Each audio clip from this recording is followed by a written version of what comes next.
Messieurs, dames, alors on a un mec qui est déjà bouillant, voilà, il faut le dire.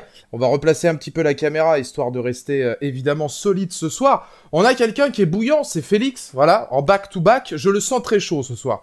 Je le sens très chaud, Félix qui fait déjà un don alors que le live a même pas commencé. Merci beaucoup Félix pour le don, c'est-à-dire qu'on n'était même pas encore dans l'introduction du live. Salut Val, salut la team, c'est officiel, les 3 teasers seront dans Spider-Man No Way Home. Un spot TV est tombé il y a 3 heures et ils y sont. Et dans le spot, c'est Toby qui sauve Zendaya. J'ai pas vu du tout. Alors moi, dans les dernières news que j'ai vues, dans les news chaudes, dans vraiment le gratin du gratin, j'ai vu que ça y est, Tom Holland a re-signé pour 3 prochains films. Eh ben on en parlera la semaine prochaine. Puisque la semaine prochaine, il y aura un live consacré à tout ce qui va être rumeurs, théories et tout ce qui est spéculation autour de No Way Home. Donc je savais pas, donc tu vas prendre un truc, je regarderai ça tout à l'heure Félix, merci beaucoup pour le premier don de la soirée. Et on parlera rumeurs et théories évidemment la semaine prochaine, entre savoir ce qui est vrai et de tenir le vrai du faux, en particulier en ce qui concerne Spider-Man actuellement, c'est assez compliqué. Mais clairement, on va en parler la semaine prochaine. Ce soir, on est sur... Et encore. Combien de semaines il reste? Le 7 et le 14. Moi, je pense que la semaine prochaine... Parce que les théories... Ah ouais. Bon, dans tous les cas, on le fera. Mais on va parler de Spider-Man New Generation aussi. C'est pas bien de l'oublier, celui-là. Donc, je pense que... Soit la semaine prochaine, on fera tout ce qui est théorie, rumeur, avant qu'il y ait trop de leaks et qu'on en sache trop. Et la semaine suivante, on parlera de New Generation, comme ça on aura bouclé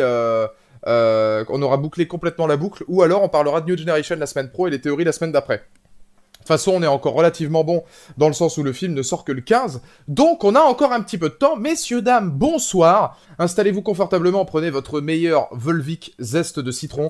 Et partons donc à la découverte d'une frustration. Voilà, d'une frustration. The Amazing Spider-Man et The Amazing Spider-Man 2. Tellement de choses intéressantes pour des films qui ne restent tellement pas dans les annales. Assez particulière cette saga. Moi, je vous cache pas qu'on va en parler très rapidement. Pour les avoir revus, ou en tout cas pour me les avoir remis en tête très largement avant évidemment de se faire ce live, j'ai exactement les mêmes notions qui sont revenues à mes oreilles, qui sont revenues à mes yeux. J'aime beaucoup The Amazing Spider-Man 2. Je trouve le premier très pauvre, esthétiquement, visuellement, dans les thématiques abordées, dans les enjeux. Je trouve qu'en termes de vraiment d'origin story, c'est assez pauvre. Maintenant, c'est vrai que dans le premier, il y a évidemment beaucoup de choses qui vont amener à la suite, qui est beaucoup plus développée, beaucoup plus intéressante, et il y a beaucoup de choses qui sont très intéressantes aussi dans le premier. Mais finalement, les choses qui sont intéressantes dans le premier, on peut les voir aussi largement dans le deuxième opus, puisque ça va plutôt être de l'ordre de l'acting, ça va plutôt être de l'ordre du traitement entre personnages, c'est-à-dire pas deux personnages, mais entre les personnages. Et puis beaucoup d'autres points qu'on va évidemment souligner, des petits problèmes peut-être au niveau des antagonistes aussi, c'est pour ça que je vous dis que je préfère le deuxième, j'ai beaucoup plus d'affect pour les antagonistes du 2 plutôt que le lézard. On va en parler, et merci déjà à tous d'être aussi nombreux ce soir. Merci beaucoup Elias pour le don, j'ai masqué tous les mots liés à Spider-Man sur Twitter, je veux plus rien savoir, ne dites rien des leaks. Pareil, moi j'ai pas bloqué parce que bon de toute façon je vais pas voir, je me connais, mais essayons de parler un minimum des leaks, c'est surtout pour la semaine prochaine ça. Essayons de parler un minimum des leaks et des minimums, les rumeurs pourquoi pas, mais pas les leaks et pas les autres thématiques. Si tu veux, je supe les leaks. Je veux bien, Vic, ouais. Si tu restes là toute la soirée, ouais, je veux bien. Au moins en ce qui concerne, parce que là, de toute façon, c'est pas le sujet, hein, No Way Home. On va en parler, évidemment, avec l'impact d'Andrew Garfield dans No Way Home, mais pour l'instant, c'est pas spécifiquement le sujet. Donc si tu veux, Vic, ouais, tout ce qui est leak, s'il y a des rumeurs ou des trucs ou des théories, ça tu peux garder, mais tout ce qui est leak, effectivement, je veux bien que tu supprimes. Et merci beaucoup, Vic, pour le don. Andrew Garfield, pour moi, c'est le meilleur Spider-Man, mélancolique, bavard, introverti, souriant et le costume qui va avec. Et le spot est fake. Désolé, Félix. Ah bah moi, j'avais pas vu. Donc apparemment, tu vois, Félix, c'est pour ça, hein, justement, que j'étais parti là-dessus tout de suite. Démêler le vrai du faux avec tout ce qui concerne Spider-Man actuellement, des leaks ou des vraies ou des fausses choses. Moi, il y a un truc que j'aime beaucoup, en tout cas, avec No Way Home, c'est qu'ils savent garder le suspense, et que la majorité des leaks, ou en tout cas les 3/4 des choses qu'on a vues jusque maintenant, sont des choses qui se sont révélées fausses. Ça veut dire qu'il y a un vrai travail autour de Spider-Man pour en révéler le moins possible. Ça, c'est quelque chose que j'apprécie déjà. Clairement, on peut le dire. On va partir sur un petit sondage tout de suite, comme ça on sera d'accord. Votre favori? The Amazing Spider-Man 1, The Amazing Spider-Man 2. C'est parti pour le sondage. On va prendre la température. Après, on commencera un petit peu à développer un petit peu plus dans l'analyse. Mais on va prendre un petit peu la température parce que je suis très curieux de savoir quel est votre Spidey favori pour de simples et bonnes raisons qui sont que le deuxième opus a été particulièrement décrié à sa sortie, alors que le premier avait été globalement apprécié. J'ai l'impression qu'aujourd'hui, finalement, c'est clairement différent. On se dirige beaucoup plus sur The Amazing Spider-Man 2 pour la qualité de sa narration, pour le développement de ses protagonistes, pour quelques scènes qui marquent, alors que le premier en manque, je trouve, cruellement. Il y a aussi des gros loupés, hein. On embrasse le Rhino, on en reparlera tout à l'heure. Mais j'ai l'impression que le 2, voilà, 87%. Et puis alors le film qui nous dit le 3.5, donc le 3.5 soit c'est la version interdite de Sam Raimi, soit c'est New Generation. Dans les deux cas, je pense que tu pourrais avoir raison. Comment il va mon lot film, mon Ace Modé, mon Bellâtre, mon Apollon des temps modernes, hein, c'est un peu comme ça que je l'appelle dans le milieu quand on est dans des coins sombres. Comment ça va mon petit lot film? On parle The Amazing aujourd'hui. Je serais curieux d'ailleurs de savoir ce que t'en as pensé des The Amazing Spider-Man 1 et 2. Pour l'instant, on est sur 84% des gens qui préfèrent le deuxième. Je vous rejoins largement. Mais on est sur un plébiscite. Ce qui est bien, c'est qu'il y a 109 votes hein, sur 166, donc la plupart ont voté. Et clairement, ouais, on se dirige pour l'instant sur un plébiscite pour le deuxième. Alors j'ai vu le pseudo... Alors j'avais un doute, voilà, Brosnan007, qui justement lui avait préféré le premier. J'ai vu qu'il avait des petites griefs contre le bouffon vert. Le dernier message d'ailleurs, c'est t'aurais préféré Chris Cooper en bouffon vert que Dane Diane en bouffon vert. J'avoue que l'idée d'un bouffon vert vieux contre un Spider-Man jeune aurait été cool. Alors j'ai compris du coup que Dane Diane t'étais pas fan. Après chacun ses goûts, on va y revenir. Moi je suis un peu à l'opposé parce que je t'avoue que Dane Diane, j'ai trouvé sa performance assez animale et plutôt intéressante. C'était hyper dur de passer après Willem Dafoe et encore plus... Enfin... un peu moins dur, mais quand même, de passer derrière James Franco, qui, lui, on le retiendra plus en tant que Harry qu'en tant que Goblin Jr., mais quand même, il avait un impact assez considérable sur les films, et c'est vrai que James Franco, on a affaire à un acteur. Moi, je t'avoue que Dane Diane, j'étais plutôt intéressé. Après, le fait d'avoir un bouffon vert plus vieux contre un Spidey plus jeune, ça aurait pu être intéressant, mais finalement, Sam Raimi l'a déjà fait. Donc est-ce que c'était utile finalement de repartir dans cette direction-là? Je ne sais pas. Merci beaucoup Arizona pour le don. Les plus beaux plans sont dans The Amazing Spider-Man 2. Je suis d'accord. Je suis d'accord. On va mettre fin au sondage, hein, 128 votes sur 170. On est sur du 81%. Il y a eu un petit peu plus de votes pour le premier. Mais moi, je trouve qu'effectivement, la performance de Dane Diane et surtout comment dire, la caractéristique du bouffon vert était vachement intéressante dans The Amazing Spider-Man 2. On va commencer par le premier. Parce que là, on en a que 2 à faire. Donc finalement... ce sera d'autres... Ah bah elles sont là, mais toutes petites. J'ai mes petits chatons qui sont là, qui font des conneries. Mais qui sont mignonnes, donc du coup je les laisse faire des conneries. Enfin, des conneries, c'est quoi? C'est faire ses griffes sur un rideau qui de toute façon a 14 ans d'âge. Je pense que ce n'est pas particulièrement gênant. Des choses indéniables dans l'univers du premier Amazing. Andrew Garfield. Je trouve que c'est un très bon Peter Parker. Que ce soit en tant que Peter Parker... plus proche des comics, peut-être en tant que Spider-Man aussi. Je pense que là, on a affaire à un Spider-Man beaucoup plus proche de la thématique et des idées qu'on pouvait avoir, ne serait-ce que de la porte technologique, ne serait-ce que les tissages de toile, ne serait-ce que le design, l'esthétique. Voilà, on a un Spider-Man qui fait beaucoup plus de vannes, qui est beaucoup plus dans l'humour. Effectivement, le Spider-Man est... vraiment intéressant. Je trouve que le Peter Parker est plutôt cool aussi, dans le sens où, dans les comics, on n'était pas non plus sur ce côté ultra reclus que pouvait être Tobey Maguire, où là vraiment c'est le dernier des zéros, hein, clairement, dans les Spider-Man de Sam Raimi. C'est pas gênant, c'est un parti pris, comme le parti pris que ce soit Organix Étoile, ou moi on en avait parlé la semaine dernière, mais je trouve ça cool. Et donc derrière, on a ce Peter Parker et ce Spidey, beaucoup plus proche des comics, c'est indéniable, qui est, je trouve en tout cas en termes de chorégraphie, non pas de combat, mais de chorégraphie aérienne, notamment visuellement dans certains plans à New York, un Amazing Spider-Man qui, pareil, est assez virevoltant. Il a, je trouve, une dimension beaucoup plus araignée, que pouvait l'être Peter Parker, ce qui est quand même intéressant parce qu'on voit qu'Andrew Garfield est beaucoup plus longiligne, hein. Tu vois, Tobey Maguire doit être un peu plus petit et il est un peu plus costaud. Andrew Garfield, on a vraiment affaire à quelqu'un de très longiligne et je trouve que la manière dont il se déplace dans le costume, la manière dont il va se déplacer dans les airs, etc., dont ils ont géré pas les chorégraphies de combat, mais en tout cas les mouvements, les déplacements de The Amazing sont hyper intéressants. Dès le premier opus, ça c'est indéniable. Je soulignerai un truc qui est hyper important, et alors que je vais spécifier direct, Spider-Man, The Amazing Spider-Man est aussi un bon Spider-Man, est aussi un personnage pour lequel on a de l'attachement pour un homme. Et je vais essayer de voir si vous réussissez à le trouver dans le chat. Si vous me connaissez, et si vous connaissez mon amour pour le cinéma et pour un certain métier du cinéma, on va voir si vous réussissez à retrouver un petit peu de quoi je veux parler. Il y a un point, un élément qui fait que pour moi, ce Spider-Man est extrêmement réussi. On va voir si vous réussissez à le retrouver.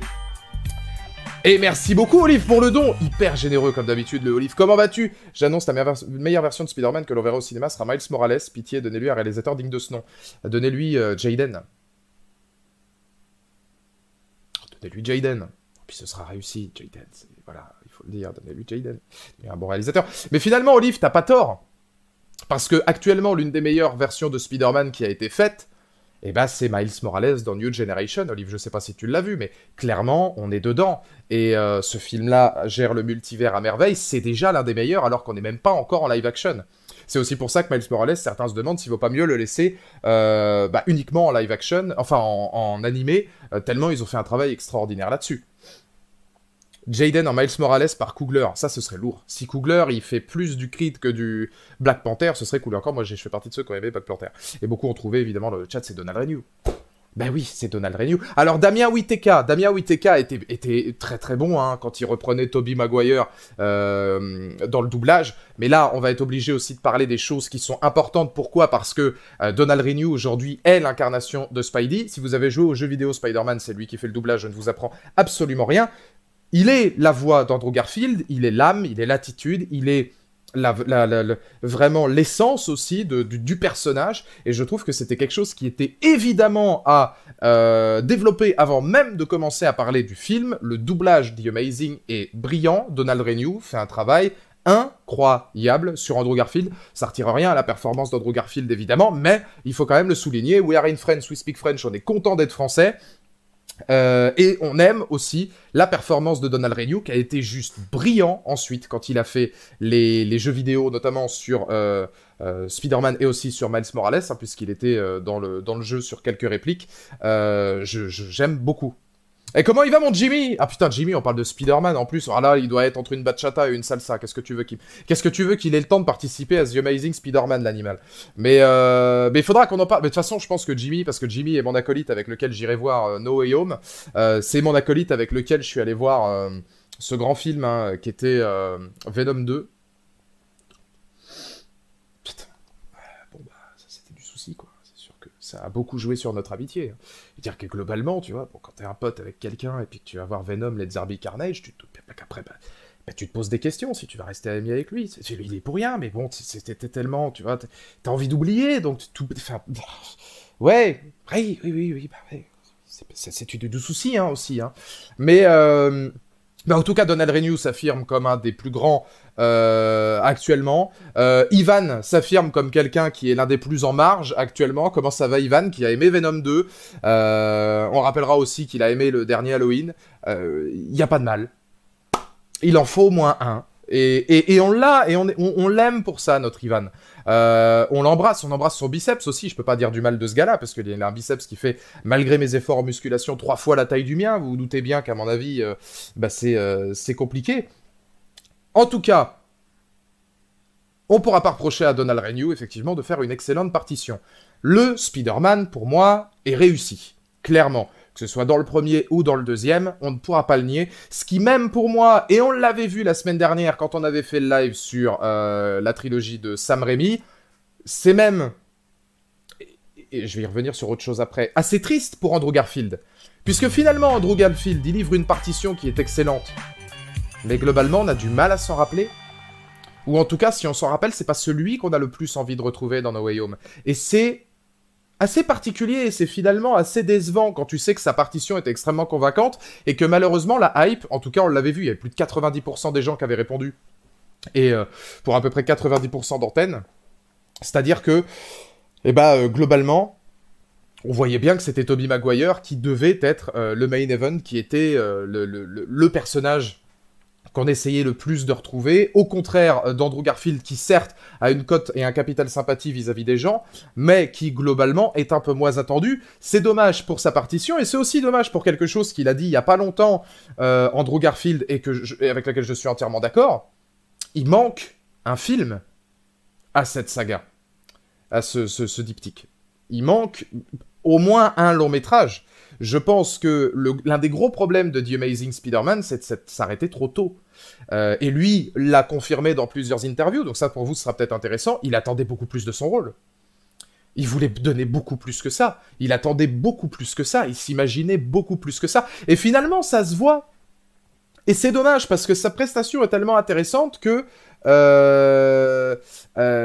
c'est assez paradoxal que ce soit lui que la majorité, pas tous, mais la majorité attendent le moins parce que Toby a vraiment marqué une génération, alors que ce The Amazing là, j'ai l'impression qu'il a quand même un petit peu moins tendance à avoir marqué les esprits, notamment par un premier...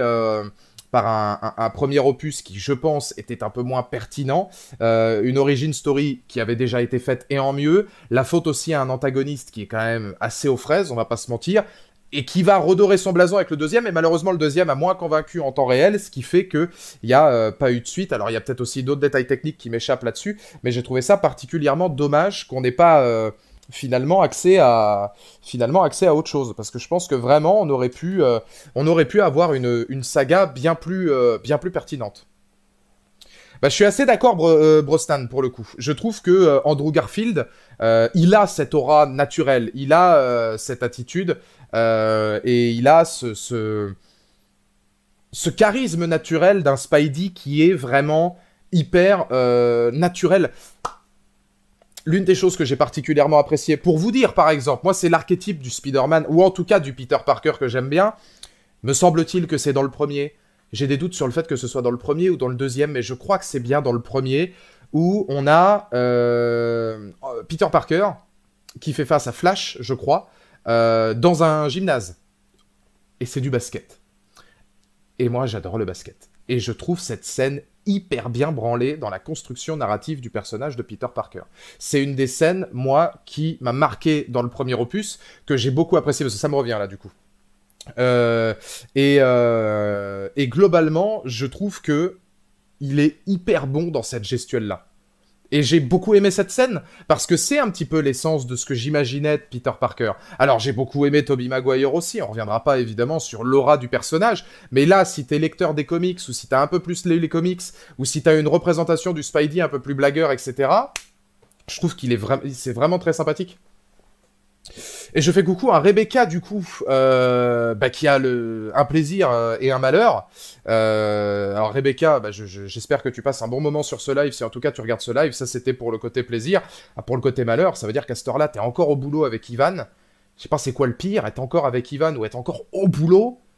Et finalement, t'es encore au boulot avec Ivan, et ça, c'est dur. Ça, c'est violent. Donc, mais là, ça va, il va parler Spidey, donc je pense que globalement, tu peux prendre une RTT ce soir, il sera pas beaucoup là. Merci beaucoup, Elias, pour le don. Il avait doublé Bjorn aussi, effectivement. Et je le trouvais très bon, moi, en Bjorn, Côte de Fer. Et non pas Iron Cock, on embrasse le Tokoi. Mais clairement, oui, il avait fait un bon travail sur Bjorn, notamment sur une scène où un personnage hyper important meurt et il engueule l'un de ses frères, voilà, dans la dernière saison. Vous voyez à peu près de quelle scène je parlais, où là tu vois qu'il a une voix beaucoup plus sombre et je trouve que le travail de Donald Renew est vraiment excellent là-dessus. Merci beaucoup Félix pour le don, le projet parfait pour un éventuel film Miles Morales, un gars comme Peel ou Coogler à la réal, Jaden du live action ou de l'animé et Alexandre Gillet en VF, même énergique pour Aaron Paul.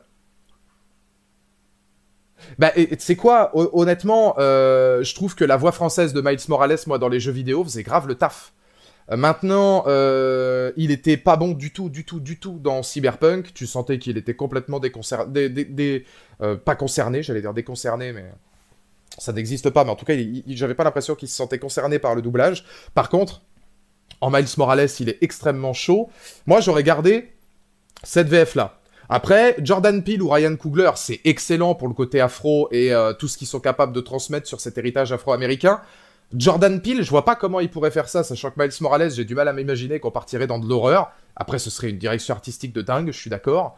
Mais Ryan Coogler, ça semble plus logique. Celui avec qui, dans le gymnase, il fait le défi du basket plus réaliste, le personnage, que celui de Tom Holland. Ah non, mais alors là, ça c'est une catastrophe. Le Flash des films Homecoming et Far From Home, c'est pitoyable. C'est une catastrophe. C'est le personnage a zéro charisme et tout, c'est une horreur. Là, oui, dans les Amazing, c'est plus intéressant. Et puis, ça joue vachement aussi avec le côté Peter Parker de la chose. On a aussi, dans les qualités du premier, qui seront d'autant plus mises en avant, évidemment, dans le deuxième. Une jeune femme que je pense, à mon avis, vous avez déjà deviné, hein, qui a fait son petit bonhomme de chemin depuis, hein, on l'a vu, entre autres, récemment danser avec ce bon vieux Ryan surcoté Gosling. Ça, c'était une petite opinion personnelle. Mais Emma Stone, qui est pourtant une actrice dont, globalement, je me carre royal, parce qu'Emma Stone ne me parle pas particulièrement, voire même pas du tout. Enfin, je veux dire, c'est pas l'actrice principale... Enfin, ça, c'est des questions de goût et de couleur. Hein. Simplement que c'est pas une actrice, moi, qui m'a particulièrement transcendé. C'est une bonne actrice, mais c'est pas les actrices de prédilection vers lesquelles je vais aller me tourner vraiment s'il y a des films ou des prestances qui me marquent particulièrement. Il n'empêche que Emma Stone en Gwen Stacy, c'est hyper intéressant aussi dans la gestion du personnage, dans la narration du personnage vis-à-vis de Peter Parker, dans l'avancée narrative qu'il va y avoir aussi avec Spider-Man, notamment sur cette scène qui... je pense, est la scène la plus marquante de l'histoire des deux Amazing, c'est-à-dire sa mort.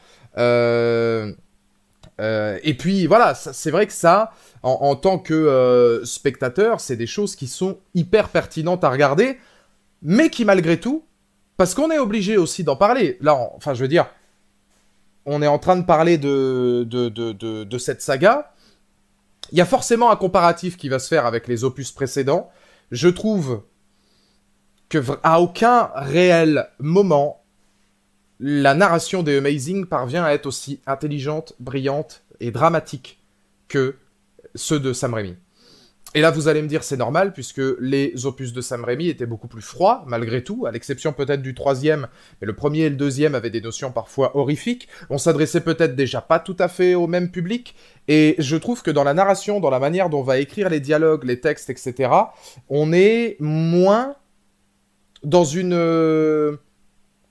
dans un côté dramatique qui peine à faire surface, pourtant où il y a des scènes qui devraient l'être, ou en tout cas qui auraient pu être filmées et narrées scénaristiquement hyper poignantes, par rapport au drame que va subir Gwen Stacy, par rapport au drame que subit aussi Andrew Garfield, et je trouve que finalement, la seule scène véritablement impactante que t'as dans l'ensemble des deux Amazing, c'est la mort de Gwen Stacy, qui est du coup directement appliqué dans The Amazing Spider-Man 2, ce qui, pour moi, va commencer d'emblée à mettre un petit peu le holà sur le premier Amazing Spider-Man.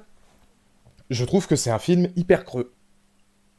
Alors oui, Félix, évidemment, Bryce Dallas Howard, de toute façon, elle a 15 secondes d'antenne. Hein. Je veux dire, globalement, elle est sparring partner pour voir Tobey Maguire danser dans le piano jazz de MJ, et puis elle a la scène avant où elle tape un smack juste après que Spider-Man l'ait sauvée. Donc globalement, elle est même quasi inexistante, hein, Gwen Stacy. C'est de l'ordre du caméo pour moi dans Spider-Man, de Sam Raimi.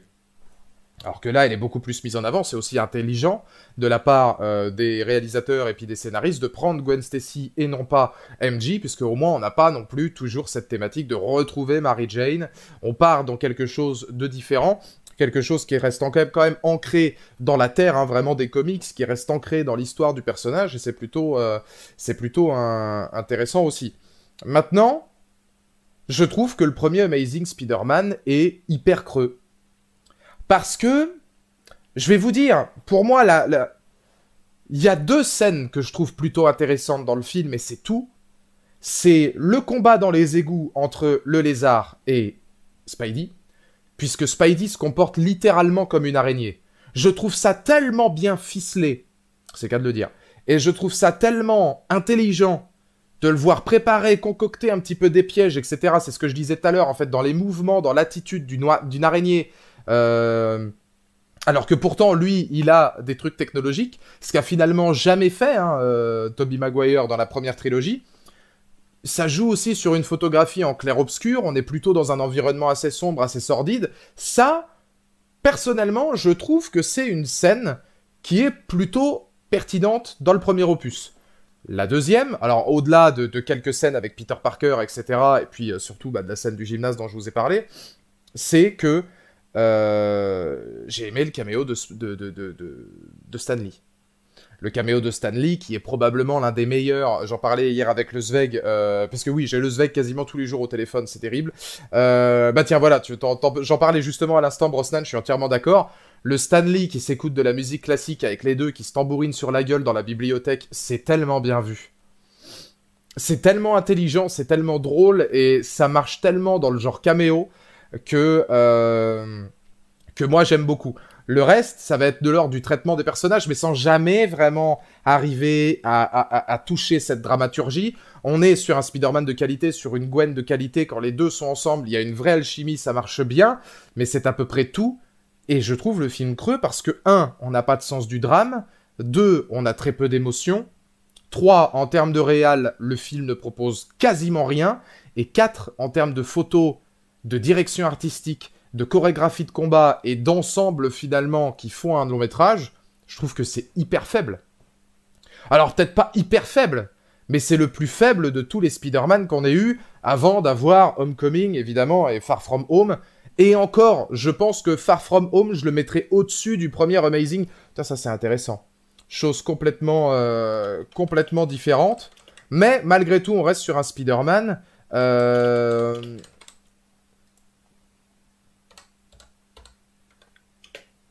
Hop, on va voir. Je suppose que Homecoming sera mis par la majorité d'entre vous comme le moins bon qui ait été fait.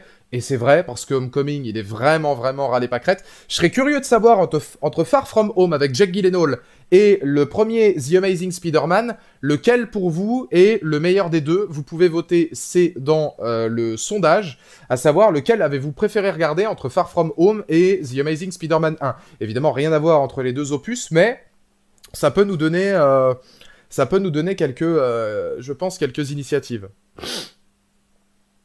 Bah moi, tu vois, Real Scorsese, je suis pas d'accord. Je trouve que Far From Home a des... En termes de photographie, d'ambition technique, même s'il y en a très peu dans Far From Home, bah il y en a quand même un petit peu plus. Et c'est un peu plus pertinent. Et au moins, on a un bon méchant avec Mysterio et Jake Gyllenhaal. Et c'est le gros problème pour moi de The Amazing Spider-Man 1. Le lézard est loupé. Dans l'ambition narrative, dans la dramaturgie, dans le design, dans les effets visuels, dans l'ensemble en fait de ce que peut représenter le personnage, je trouve qu'il est complètement loupé. Et ça, c'est hyper dommage. C'est hyper dommage quand tu sais que... Moi, je me souviens, je vais vous dire, le lézard, j'y attaché quand même une importance énorme. Pourquoi ? Parce que dans le jeu vidéo Spider-Man sur PlayStation 1, là, je parle vraiment aux plus anciens qui ont joué au jeu, je me souviens que le lézard, il était hyper flippant. Il y avait même des databases où tu avais un petit peu, justement, le listing de tous les personnages, des gentils, des méchants de Spider-Man. Et il y avait la voix qui disait le lézard est le fruit d'une expérience scientifique qui a mal tourné. Et tu voyais le visage, enfin, tu voyais la tronche du lézard et tout, il était vachement flippant. J'en avais gardé cette idéologie-là, moi, d'un personnage flippant. Et là, à aucun moment, et c'est, je pense, complètement... valoriser ce que je vais dire par l'une de ces apparitions qui est celle du lycée, on ne ressent, à l'exception du caméo de Stan Lee, strictement aucun danger, aucune prise de risque. Il n'y a vraiment aucune envie, en termes de filmographie, d'aller chercher plus loin. On sent qu'on est déjà dans le CG, on sent qu'on est déjà dans les effets visuels un petit peu à outrance. Les seules choses qui vont peut-être réussir à sortir leur épingle du jeu, en tout cas, moi, c'est mon avis, c'est en ce qui me concerne, hein, ça va être les vannes de Spider-Man. Effectivement, je veux dire, bon, quand il se fait démonter par le lézard et qu'il lui dit « Ah putain, n'obligez pas à vous faire du mal !» Ouais, c'est drôle, mais on sent pas le danger, on sent pas littéralement la menace, on sent pas Je trouve que c'est un personnage qui manque cruellement d'ambition. Il manque cruellement d'ambition, et c'est assez terrible, en fait, pour un personnage comme le lézard. Bon, on est quand même sur The Amazing, vous voyez. Bon, finalement, je serais un peu l'un des rares à qualifier donc Far From Home de supérieur à The Amazing. Je trouve qu'on avait un meilleur méchant, on avait peut-être un meilleur traitement aussi de personnage, une fin plus tonitruante aussi, parce qu'on s'y attendait pas forcément, et puis surtout une science pour quelques scènes que je trouvais plus sympa, où malheureusement il y en a quand même très peu, hein, je trouve, des scènes marquantes dans le premier.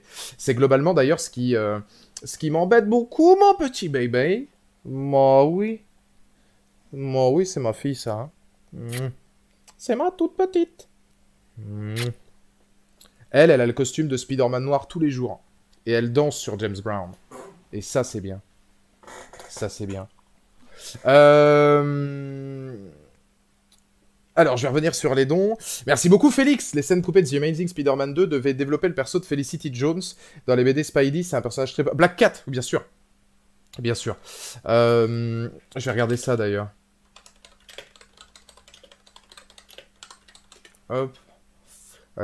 Felicity Jones, qui est une actrice que j'aime d'amour. Hein, Rogue One. Elle est tellement phénoménale dans Rogue One.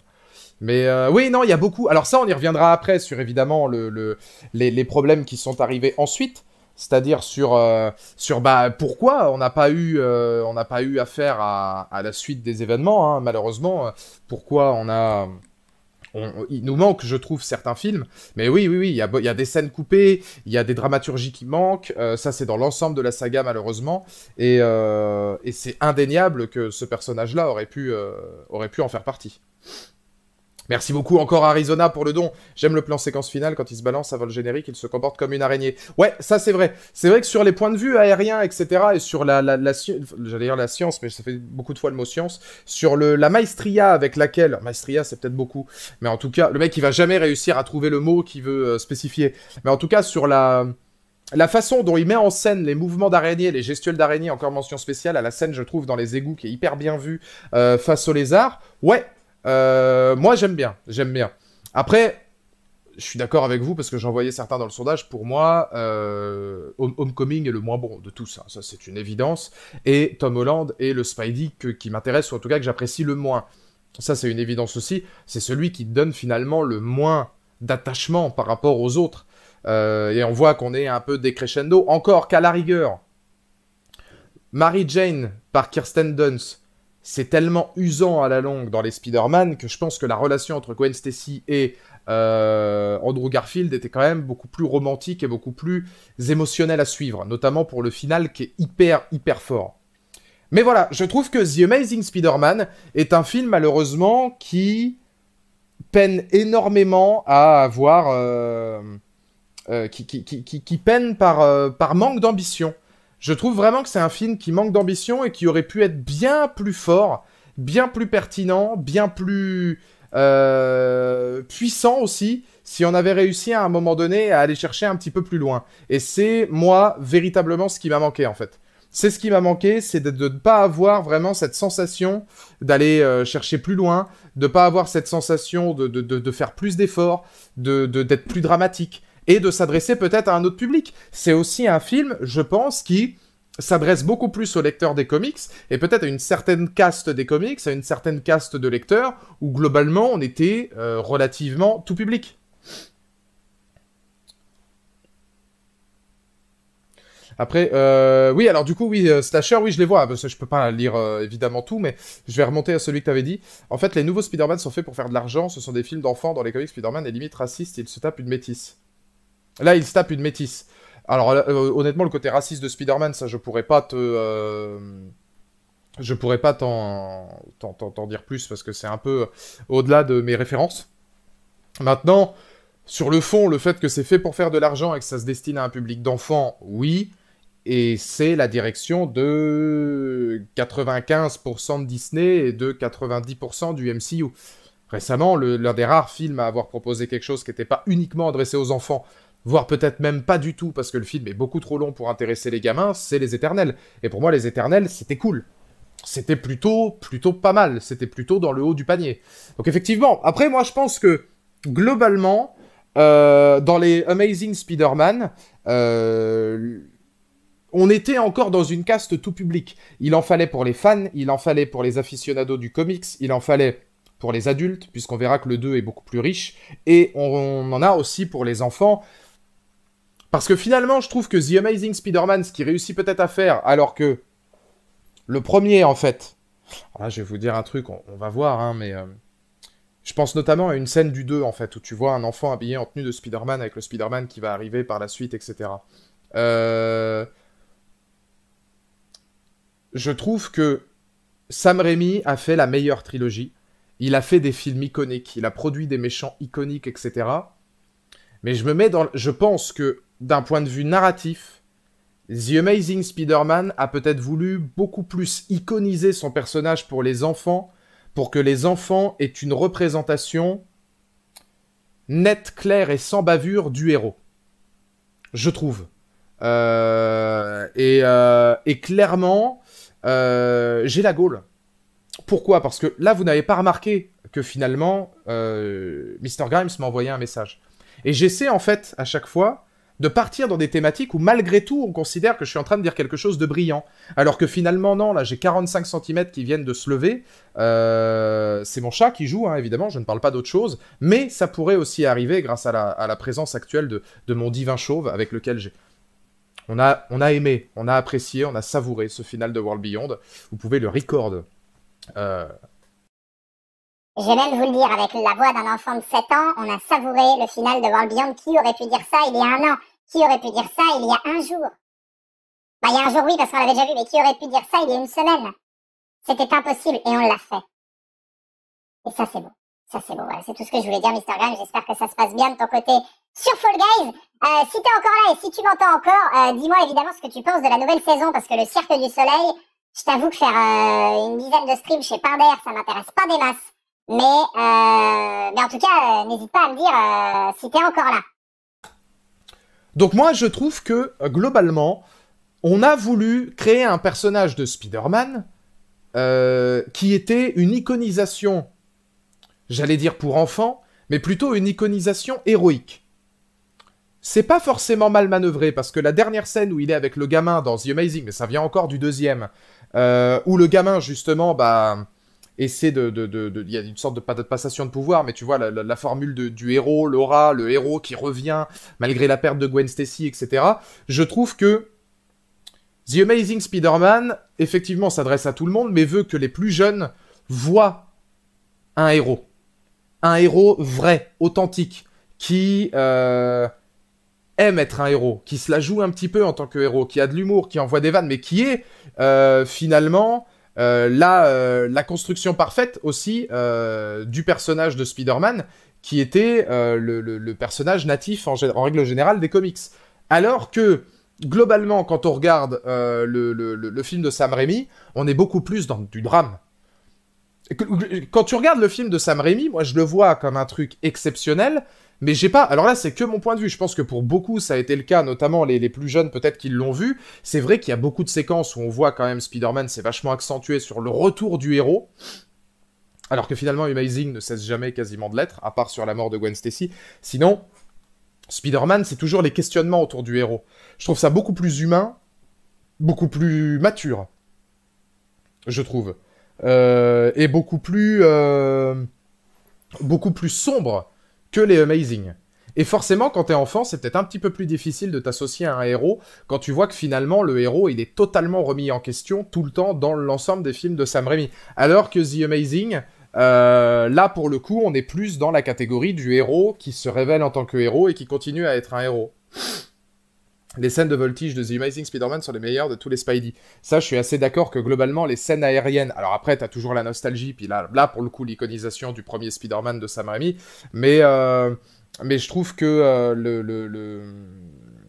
le Spider-Man d'Andrew Garfield, lui, effectivement, dans les chorégraphies aériennes, on en avait déjà parlé tout à l'heure, dans le comportement animal, dans le comportement arachnide, hein, finalement, du personnage, dans la manière dont il se déplace, dans les mouvements de caméra aussi, qui sont beaucoup plus fluides. Effectivement, c'est une des grosses qualités, en tout cas, du métrage, même si, pour moi, le premier reste, voilà, un film qui m'a laissé extrêmement de marbre, parce que, globalement, je n'ai pas ressenti d'émotion. Je n'ai pas ressenti d'émotion pour le personnage, je n'ai pas ressenti d'émotion visuellement, je n'ai pas ressenti... Et ça, c'est terrible, parce que finalement, Amazing Spider-Man, faut aussi remettre les choses dans leur contexte, ils arrivent. Il y a une sacrée pression, quand même. Les films de Sam Raimi, on n'aura pas le 4, parce qu'il y avait un 4e qui était en préparation. On n'aura finalement pas le 4e de la saga de Sam Raimi. Le 3 avait été un peu charcuté. Sam Raimi dit au revoir, Tobey Maguire dit au revoir, on reboot totalement. On arrive avec Mark Webb et Andrew Garfield.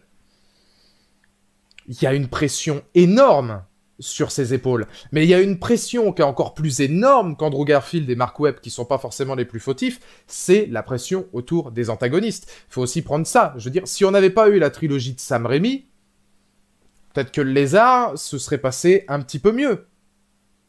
Maintenant, étant donné que le lézard fait la jonction avec le bouffon vert, Octopus, et même pour ainsi dire, le Goblin Junior, parce que moi j'aime beaucoup ce qu'a fait James Franco, et puis par la suite, bon, certes, un peu moindre, mais quand même aujourd'hui revalorisé, l'Homme Sable et Venom, ah bah oui, bah t'arrives sur le lézard derrière, c'est hyper fade.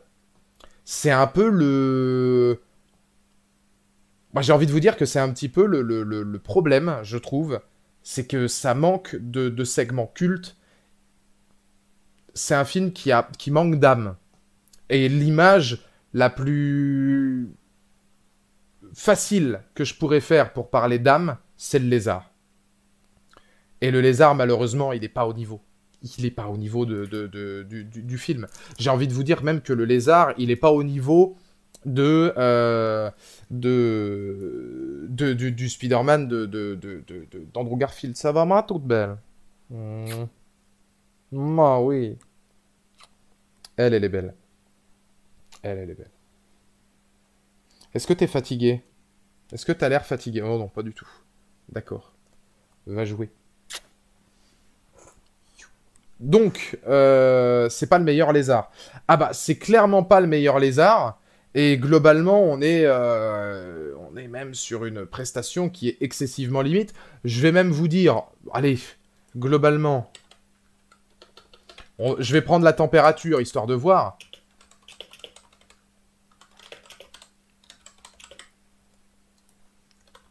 Mais bon, je suis à peu près...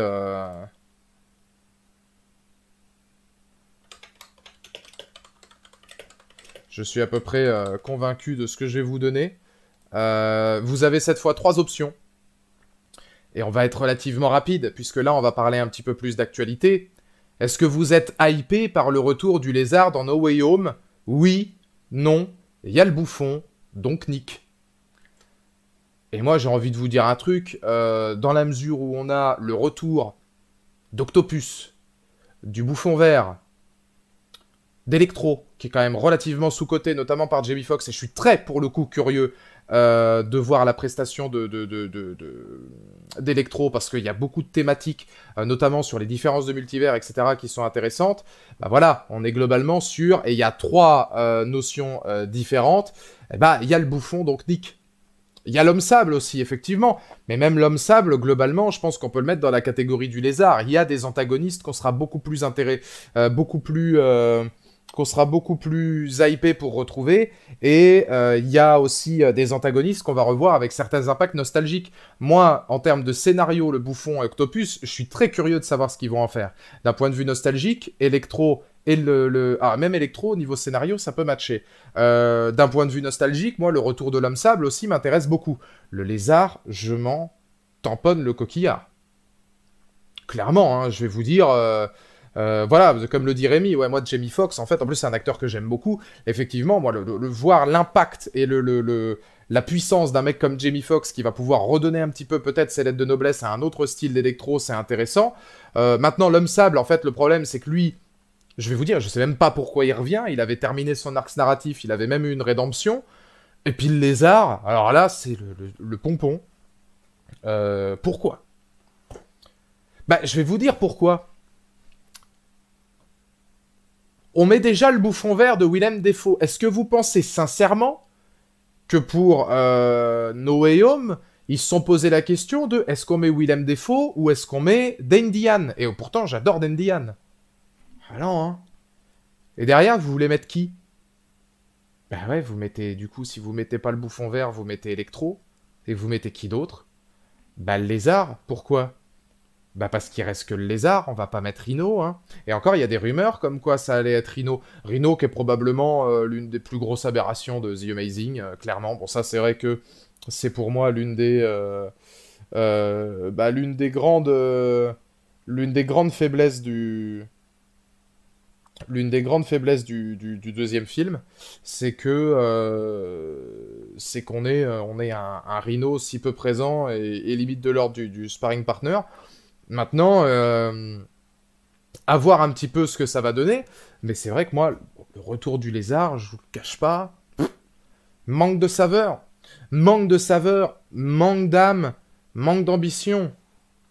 L'homme sable est une autre version du multivers. Oui, ça va être comme Electro. Parce que forcément, ils vont pas reprendre tout à l'identique, on n'aura pas exactement les mêmes versions à chaque fois. Et puis de toute façon, ils sont tous censés être morts des mains de Spider-Man. Donc déjà, bon, globalement, Electro et l'Homme Sable... Alors Electro, oui. Mais l'Homme Sable et le Lézard, ce n'étant pas le cas, ça peut peut-être en être que d'une version différente. Donc, bah, ça aurait été encore moins bien de revoir la version de Spider-Man 3 de Venom. Bah, de toute façon, la version de Venom, maintenant, s'ils veulent inclure celle de Tom Hardy, qui est pitoyable, hein, je préfère largement celle de Topher Grace, ils incluront Venom, mais celle de Tom Hardy. Donc là, la question se posait pas non plus. Et c'est là, finalement, juste avant de passer sur The Amazing Spider-Man 2, bah, qu'on peut faire un postulat évident. Il manque au moins un film à cette saga. Il manque au moins un film à cette saga. Par rapport à l'image finale de The Amazing Spider-Man 2, qui peut quand même être une sorte de conclusion fin semi-ouverte, mais voilà, c'est vrai que The Amazing Spider-Man 2, quand je le regarde aujourd'hui, je vois une conclusion un petit peu à la Punisher. Hein. Quand tu vois le Punisher, la scène finale, ça peut être potentiellement une fin semi-ouverte. On se doute que c'est The Punisher's job, donc il va continuer son taf, etc. La série est plus ou moins terminée, mais t'aimerais bien quand même une saison 3 pour avoir un Punisher bah, qui est le Punisher, parce que globalement, on l'a pas beaucoup eu en tant que Punisher dans la série, à part entière. Pareil pour Luke Cage. Luke Cage, quand il regarde la caméra, il y a des tas de thématiques qu'on aimerait voir abordées. Encore pire chez Luke Cage, parce que Shades était censé prendre plus de galons, etc. Donc il y a beaucoup de choses qui auraient pu être démontrées. Là, The Amazing Spider-Man 2, c'est une fin un peu trop ouverte. C'est une fin un petit peu trop ouverte pour l'essence même du film. Et puis on voit bien que tout le long de The Amazing Spider-Man 2, il y avait quelque chose qui était quand même vachement travaillé. Ah bah c'était les Sinister Six. Il y en a déjà dans le chat qui le disent, mais effectivement, je pense que le troisième opus... Si on avait eu un troisième opus des Amazing Spider-Man avec les Sinister Six, étant donné que Marvel n'aurait pas encore été rattaché au projet, et vu la dramaturgie du deuxième, j'aurais été plus confiant que les avoir maintenant. Et puis surtout, ça aurait, là, pour le coup, été grandiose. Ça aurait été une conclusion. Tu pouvais conclure là-dessus. Et je comprends Andrew Garfield, en fait, qui en attendait beaucoup plus. Et je comprends Andrew Garfield qui avait envie... Bah ouais, d'aller chercher quelque chose de différent, et puis de vraiment s'agencer dans un état d'esprit, et de s'agencer dans une saga qu'il imaginait peut-être continuer, et délivrer peut-être quelque chose d'un peu plus intéressant.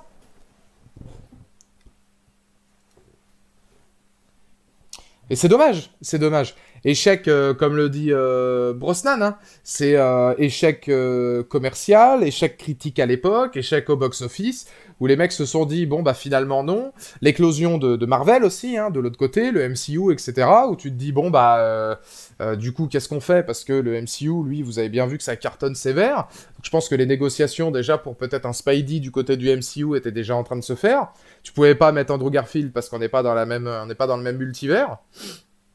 Maintenant, c'est dommage, parce que, là, on va en parler, pour moi, The Amazing Spider-Man 2 est très bon.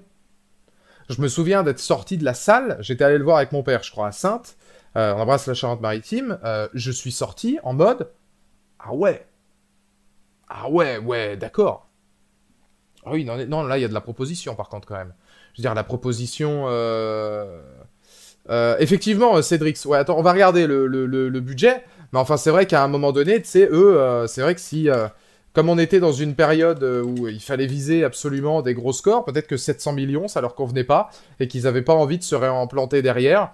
Là, je suis pas forcément le plus à même de vous dire pourquoi le troisième n'a jamais été fait.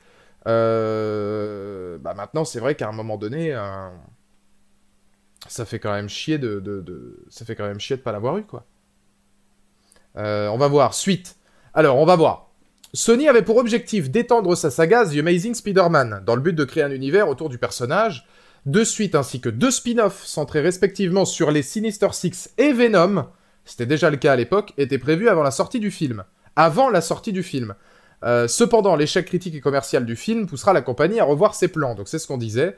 C'est juste avant le démarrage du Comic-Con de San Diego en 2014 que Sony annonce la sortie du film The Amazing Spider-Man 3, prévu initialement pour 2016, repoussé à 2018, tandis qu'un spin-off, les Sinister Six, devait sortir en 2016. Quant à The Amazing Spider-Man 4, qui était prévu pour sortir le 2 mai 2018, il aurait été repoussé à une autre date, ça je m'en doutais. C'est pour ça que je parlais pas trop de trilogie, mais plus de saga, parce que je savais qu'un 4 avait été dans les tuyaux. Le Spider-Man des films de Mark Webb n'apparaît que dans The Amazing Spider-Man et sa suite, mais il est mentionné dans Spider-Verse de Marvel Comics, etc. Pour l'instant, hein, puisqu'on n'a pas vu No Way Home. Dans la nuit du 10 février 2015, un partenariat avec Marvel Studios a été officialisé afin que Spider-Man, et c'est exactement ce que j'étais en train de vous dire, alors je l'avais pas lu, afin que Spider-Man rejoigne l'univers cinématographique Marvel, en compagnie des Avengers, déjà en 2015. Les contrats, pas longtemps finalement, avant, 1 an ou 2, je pense, avant la sortie de Civil War. Les contrats de Mark Webb et Andrew Garfield sont rompus, et la saga The Amazing Spider-Man est définitivement arrêtée. Donc vous voyez que, finalement, au-delà d'une question de thunes, etc., la principale victime, en fait, s'appelle Mark Webb et Andrew Garfield, c'est les principales... Et puis surtout la saga.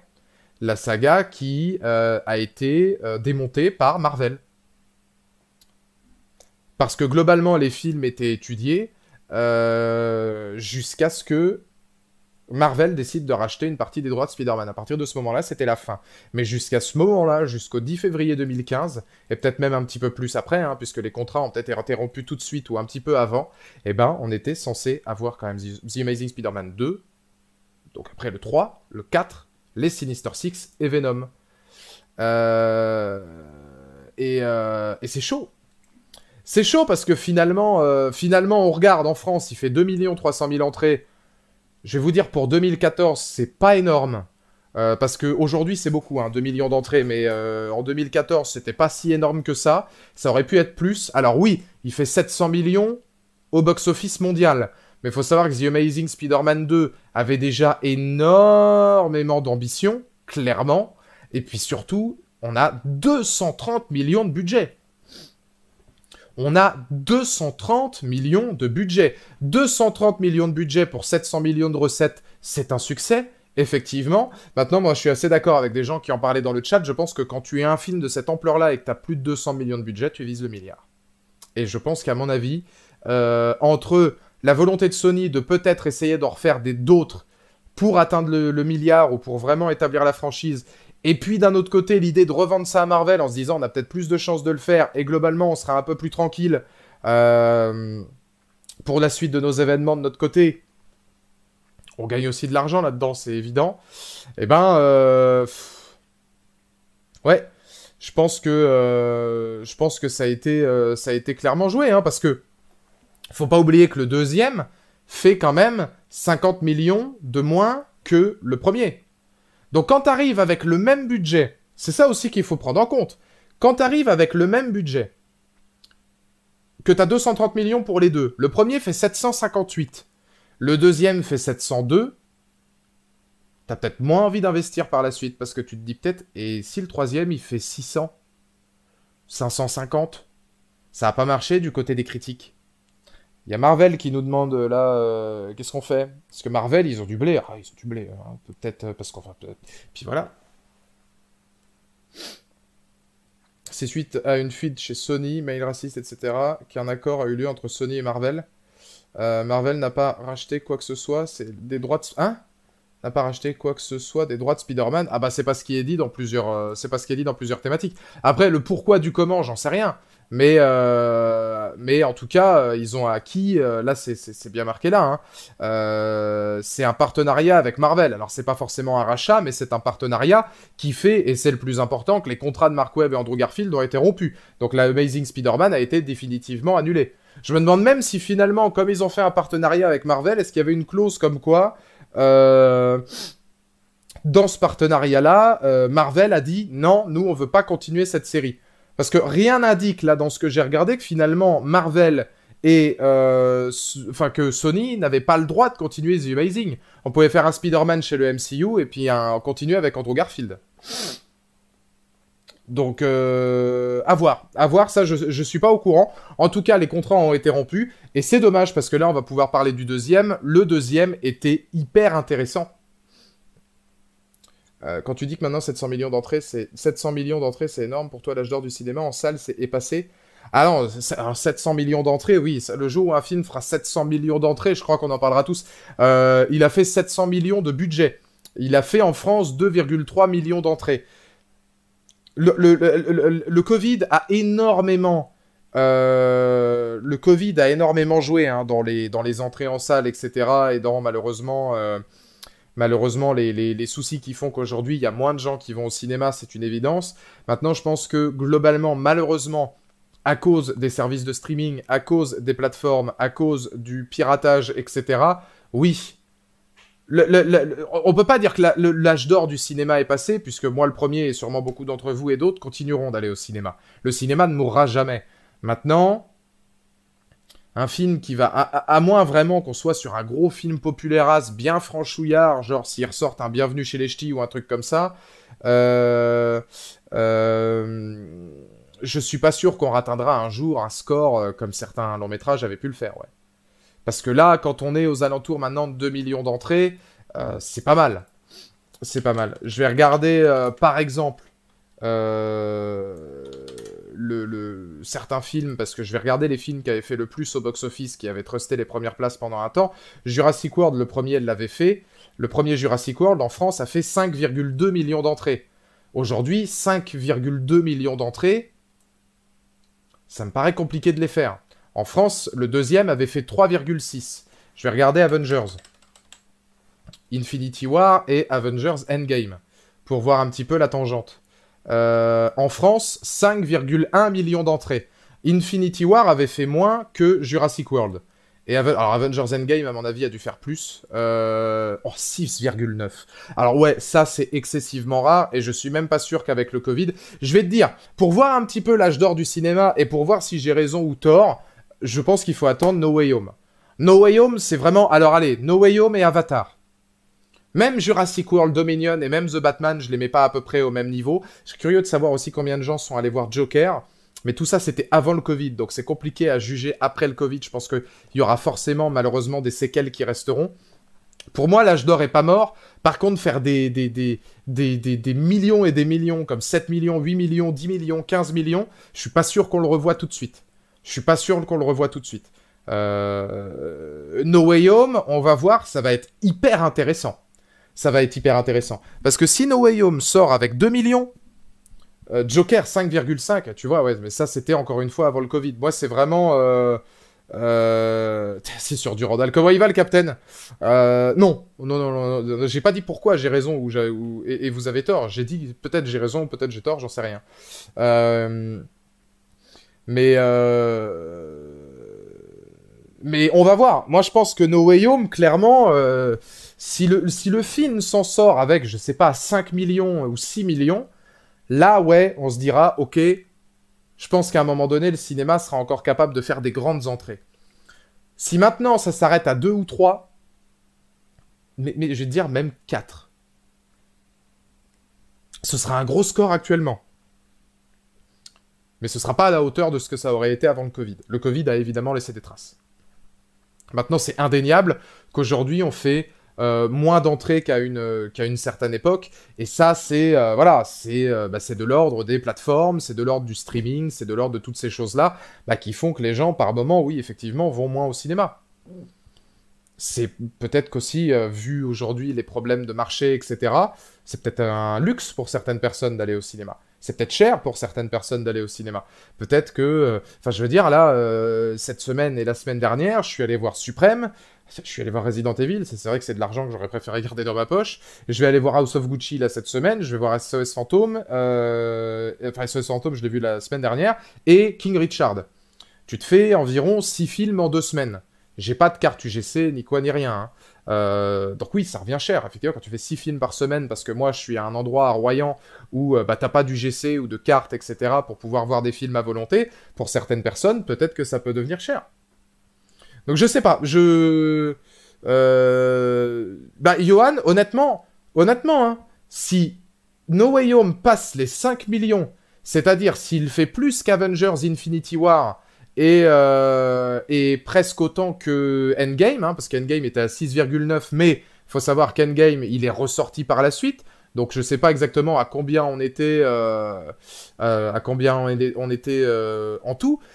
Mais voilà, ça va être pour moi un palier. Vraiment, la sortie de No Way Home va vraiment nous montrer où en est le cinéma actuellement, que ce soit en France ou ailleurs, même s'il y a eu de très gros succès cette année et qu'on voit, et à ma grande, pas à ma grande surprise, mais à ma grande positivité, on voit très bien largement que le cinéma commence un peu à reprendre. Hein. Avec les gros succès de l'année, il n'y en a pas un qui a passé le milliard, mais quand tu vois certaines franchises, moi je suis content que les gens recommencent à aller au cinéma. Je dois vous laisser, demain je bosse à 8h. Ça marche, Félix, merci beaucoup pour tes dons, comme d'habitude, merci d'être passé. Et je te dis sûrement à demain. Demain, on continue Red Dead sur Twitch. D'ailleurs, demain, il y aura la petite overlay magnifique, spécial décembre, bien saillant, nouveau Beats Goal aussi, nouveaux overlays, etc. On va se faire plaisir. Spider-Man et Batman sont les seuls super-héros à marcher en solo. Parce qu'ils ont l'univers le plus riche. Enfin non, le Spider-Man, c'est pas le seul super-héros à marcher en solo quand tu vois tous les films que le sort le MCU actuellement. Mais en tout cas, pour moi, c'est ceux qui sont les plus riches dans les antagonistes et dans tous les personnages qu'ils proposent. James Bond, je crois que James Bond est premier maintenant, non? Il me semble qu'il a passé fast, hein. Il me semble, en tout cas. Et merci beaucoup, Selim, pour le don. Merci pour le soutien, ça fait plaisir. J'espère que tu vas bien, merci beaucoup. On va peut-être commencer à parler de The Amazing Spider-Man 2. Alors, non pas que ce n'est pas intéressant, hein, parce qu'on apprend beaucoup de choses, mais parce que, bon, à ce rythme-là, il sera à 4h du matin, on sera encore en mode, mais parce que No Way Home. Parce que, finalement, Tom Holland, est-ce que vous pensez qu'il préfère s'endormir tous les soirs dans les bras de Zendaya, ou est-ce qu'il préfère garder sa carrière de comédien et continuer la saga Spider-Man? C'est une vraie question. La chance qu'il a, c'est qu'il peut faire les deux dans les deux environnements, et c'est pour ça que la plupart de la gente masculine, moi le premier, est éperdument jaloux, puisque Zendaya, au-delà d'être une formidable comédienne, et c'est Zendaya. Voilà, c'est typiquement le genre de sujet qui aurait pu nous faire éviter 2 minutes, et qui aurait pu nous faire parler de The Amazing Spider-Man 2 plus tôt. The Amazing Spider-Man 2. La bande-son. La bande-son est stratosphérique. C'est rare. Alors, je voulais justement revoir un truc, parce que j'ai un doute sur le 3e.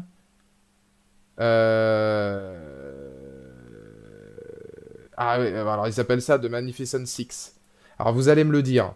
Pour moi, la musique de Amazing Spider-Man 2, c'est donc Hans Zimmer, Pharrell Williams, et soit Junkie XL, soit Skrillex. Je ne me souviens plus, Aurel hier m'a dit que c'était Skrillex. Je sais qu'il y a Pharrell, je sais qu'il y a Hans Zimmer, je sais que la BO est folle, parce que la manière dont ils mêlent la musique symphonique, le hip-hop et plusieurs sonorités dans le genre, c'est génial. Je sais plus derrière, parce qu'il y a des sons pas mal électro aussi, c'est le cas de le dire. Je sais plus si c'est Skrillex ou Junkie XL. Parce que Junkie XL, je sais qu'ils ont déjà bossé avec Hans Zimmer. Junkie XL en fait bien partie. Et Skrillex, est-ce qu'il y a aussi Skrillex dedans? Putain, parce que je sais pas pourquoi, Aurel il m'a dit ça, et moi aussi j'en avais le souvenir de Skrillex. J'ai un doute. J'ai un doute.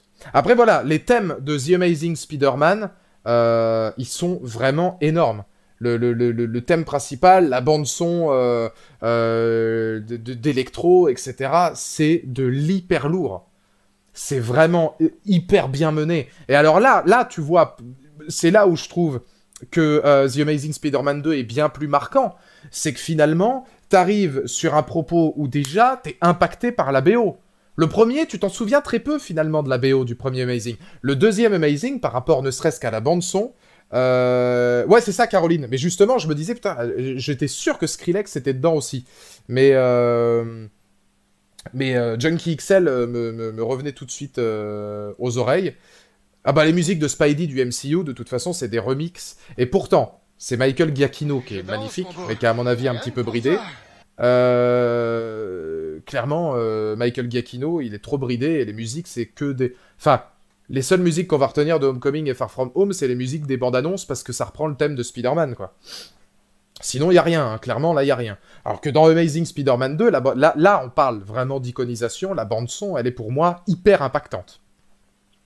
En termes de drame, Les gars, on a déjà commencé à en parler un petit peu en termes de dramaturgie, entre la mort de Gwen Stacy, entre les traumas des personnages, que ce soit Electro, ou pour moi, Jamie Foxx, il fait une vraie belle prestation, les troubles de Dane Diane, mourant, tout ce qui va être les ambitions narratives aussi autour de son personnage par rapport à son amitié avec Peter Parker. Il y a beaucoup de choses qui sont vachement plus sombres. Moi, c'est ce que je trouve hyper fort, en fait, dans The Amazing Spider-Man 2, c'est que lui, il est sombre. Et même dans sa relation avec Gwen, et même dans sa relation entre lui et lui, c'est-à-dire Spider-Man, les scènes finales où il va reprendre un petit peu du galon en affrontant le Rhino, alors qu'on se souvient de la dernière scène où il est dans le cimetière et tout, ben c'est... voilà, hein. Enfin, les gens commencent à réaliser à quel point ces deux films, The Amazing Spider-Man, étaient bons.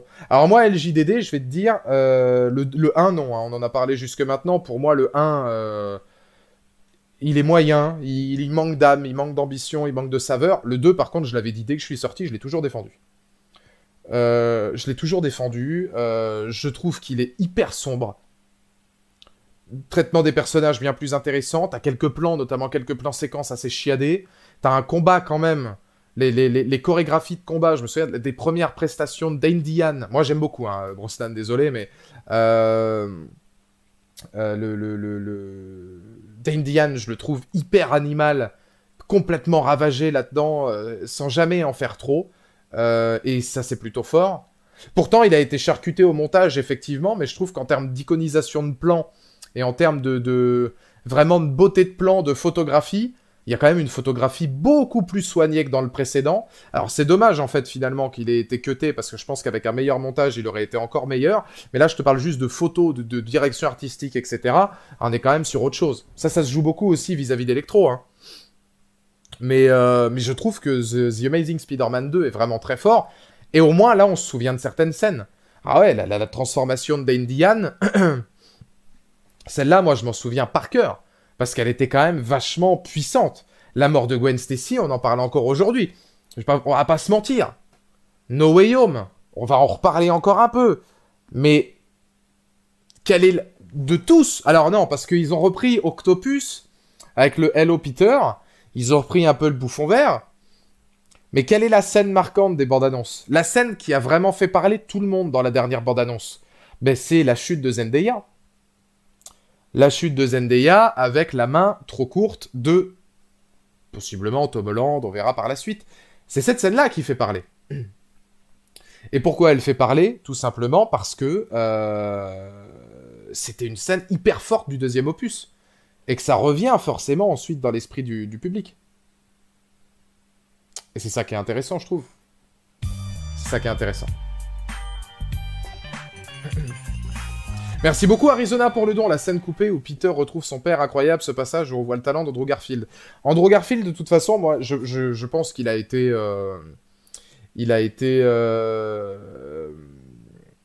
sous-coté, sous-utilisé. C'est un Spider-Man qui, dans tous les cas, restera sous-utilisé. J'aime beaucoup les talos qui donnent un motif à chacun des personnages par une couleur, le rouge pour Spider-Man, le vert pour Harry et Oscorp. Et le bleu et l'orange pour Electro. Exactement. Exactement. Chose d'ailleurs hyper intéressante, l'ornitho, parce que c'est un truc que moi j'ai beaucoup souligné en termes de colorimétrie et vraiment d'étalonnage dans les Defenders. Alors, je sais que les Defenders, on en a dit monts et merveilles, on l'a aussi beaucoup incendié. Moi, vous savez que j'aime beaucoup ce qu'ont fait Netflix avec les Defenders. Le code couleur dans les Defenders, il est hallucinant. Le rouge pour Daredevil, le jaune pour Luke Cage, le vert pour Iron Fist, le bleu-violet, surtout bleu pour Jessica Jones. Les 4 mis ensemble dans le générique, les 4 mis ensemble dans les transitions entre personnages, c'est trop... C'est brillant. Et en fait, quand à un moment donné, ton étalonnage, tu l'utilises, pas uniquement pour rendre un plan iconique, ou pas uniquement pour faire un beau plan, ou voilà, une belle mise en scène, mais quand tu l'utilises de manière intelligente pour aussi restituer quelque chose vis-à-vis des personnages, là, ouais, c'est cool. C'est plus riche. C'est plus riche. C'est pour ça que je trouve The Amazing Spider-Man 2 plus riche. Plus convaincant, plus dark, plus torturé, plus meilleur visuellement. Alors c'est vrai qu'en termes de montage, il pêche un peu, mais en termes de mise en scène, c'est vrai qu'il y a quand même quelques passages marquants. Et dans la narration, dans ce que ça propose, il y a des... Ouais, il y a une plastique, il y a une âme. Je trouve que The Amazing Spider-Man 2, il a vraiment une âme. La colorimétrie de The Amazing Spider-Man 2 avec des personnages vraiment rangés et tourmentés sont ce qui en fait pour moi un des meilleurs films Spider-Man jusqu'alors. Bah, pour moi, si je devais faire un classement, ce serait Spider-Man 2, Spider-Man 1, The Amazing Spider-Man 2, Spider-Man 3, Far From Home, The Amazing Spider-Man, Homecoming. Dans les live action. Sinon, il y a New Generation, et New Generation, il serait après le 2 et le 1. Et encore. Putain, il est tellement bon, ce film. Mais je l'aurais mis après le 2 et le 1, ouais, quand même. Ah, et encore. Il pourrait être entre le 2 et le 1. Je garde Spider-Man 2 comme le plus grand Spider-Man qui a été fait. Maintenant, derrière, New Generation, il serait deuxième ou troisième. Ça dépend de mon mood, si j'ai envie de voir le bouffon vert ou si j'ai envie de voir d'un anime parfait. En VO, malheureusement, parce que bon, Presnel Kipembe et Olivier Giroud, c'est pas possible. Mais... Ouh, alors attendez, parce que le House Club est arrivé, là. Comment il va, mon Alejandro? J'espère que t'es chaud. J'espère que tu seras là. Parce que là, à 23h, on est sur Fall Guys. On est la Redeem Team, là. La Dream Team qui va tester le Cirque du Soleil. Je te veux dans mon équipe, Anto. J'espère que tu vas bien. Le thème super-héroïque dans les films d'aujourd'hui est quasi inexistant. Oh, non, pas vraiment. Le thème super... Bah non, parce que les Avengers, ils en ont quand même un ultra iconique. Moi, je trouve que le thème des gardiens, il est vachement bien aussi. Hein. Le thème des gardiens, il est hyper puissant. Hein. Et puis après, en termes de musicalité, on peut dire ce qu'on veut du film, mais musicalement, ce que fait Ludwig Göransson, et surtout, ça après c'est ma casti pop, mais ce que fait Kendrick Lamar quand il gère l'album de Black Panther, les gars, faut être hyper difficile pour dire que c'est pas bien. Hein. Faut être hyper difficile pour dire que c'est pas bien. Parce que quand tu regardes ce qu'est capable de faire Kendrick sur Black Panther, et puis même les instrumentalisations très africaines de Black Panther, c'est cool. Alors ouais, il y a moins de thèmes cultes. C'est vrai qu'il y a beaucoup moins de thèmes cultes. Hein. Quand tu regardes le thème de Spider-Man, c'est le thème le plus culte, et il n'y en aura pas d'autres. Le thème des X-Men de l'époque était hyper culte aussi. C'est vrai que, voilà, tout ce qui n'est pas estampillé MCU... bah, est globalement plus impactant. The Amazing Spider-Man 2, le thème est hyper riche dans ce film-là. Faut pas non plus dénigrer ce qui a été fait par la suite, puisque dans les plus récents, je pense que les Gardiens Black Panther, ils ont vraiment une BO sympa, au contraire des Éternels. C'est vrai que les Éternels, la bande originale, c'est Ramin Djawadi, donc c'est le compositeur de Game of Thrones, qui, entre Game of Thrones et Westworld, je peux te dire que lui, il en a fait, hein, ça me donne envie d'écouter les trucs, c'est horrible. Il en a fait des BO satisfaisantes, et pourtant les Éternels, je trouve qu'il manque un thème marquant. Et je trouve le deuxième moins bon, le personnage d'Harry Osborn gâche beaucoup, et le switch trop brutal de personnalité d'Electro me dérange. Après, ça c'est dû au montage, comme on disait, hein. C'est vrai que comme il a été beaucoup cuté, beaucoup assuré, malheureusement le montage fait que... Maintenant, ah putain, moi je te dis, Dandian, j'aime bien. C'est con, hein, mais Dandian, moi il m'avait impressionné. Hein. J'avais regardé tout son axe, tout son arc narratif, toute la tristesse du mec, la folie du bonhomme complètement déchu, complètement désœuvré. Putain, il a une telle... Lui, pourtant, c'est un acteur, il a une telle prestance, on le voit pas beaucoup. Et je pense que malheureusement, à mon avis, Valérian a fait que. Mais putain, pour moi, c'est un mec qui mérite plus. Hein. La différence entre les deux... Ah, je suis d'accord, James. Je suis d'accord. Release the web cut, release the higher cut. Alors, on va avoir des cuts de partout avec tout ça. Déçu que Felicity Jones en Felicia soit juste un PNJ. C'est dommage aussi, surtout vu la puissance de l'actrice. C'était prévu, à mon avis, qu'elle soit bien plus utilisée, beaucoup plus manœuvrée, et c'est dommage qu'elle ait jamais réussi à avoir cette aura-là, ouais.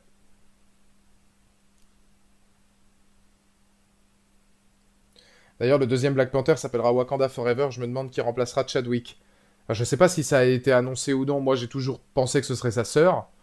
Maintenant, est-ce que ça a été officialisé que ce serait elle ou pas elle? Mais moi j'ai toujours pensé que ce serait Shuri. Enfin, après, peut-être que depuis, ils ont dit que ce serait pas le cas, hein. Mais, mais ouais, Wakanda Forever, il risque d'être riche en émotions, et lui aussi, il risque, par la mort de Chadwick Boseman, de cartonner. Malheureusement, hein, parce que c'est un acteur extraordinaire qui nous a quittés beaucoup trop tôt, mais je pense que l'impact de la mort de Chadwick Boseman va beaucoup jouer dans le film, narrativement et sur le succès de celui-ci. Mm.